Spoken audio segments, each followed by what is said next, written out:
Ertaga O'zbekiston va Kongoda o'yini bor. Taxminiy shotlarni so'rab chiqamiz. Ketdik. Ertagalik shot nechi bo'ladi? 2. Kolumbiya hisobi. Kolumbiya emas, Kongo-yu. Atay qildim. 7-0. Kim hisobiga? Kolumbiyani o'ynaydi. O'zbekiston. 7-0 bo'ladi O'zbekiston hisobiga, chunki Kongo bizning jahon chempionatiga chiqishimiz kerak. O'zbekiston oldi. Bir xil shotni aytdik. Dedimiz ham bir xil.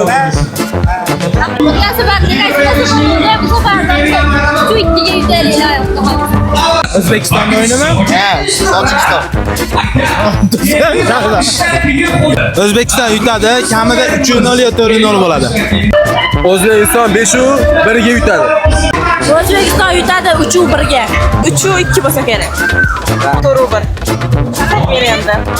O'zbekiston 2, Kongo 1 bo'lsa kerak. Kim bilan kim o'ynaydi? O'zbekiston Kongo. O'zbekiston Kongo o'ynaydigan bo'lsa 2-1 bo'ladi. Sotishmas. Kuchliligi uchun aytyapman, 2-1 ga yutib qo'yadi O'zbekistonni. Afsuslar deylar. Yutganimizda ham foydasi yo'q, baribir chiqib ketadi O'zbekiston jamoadan. Afsuski. Adalar qildi bu ish, cheksiz azoblar berdilik hech birin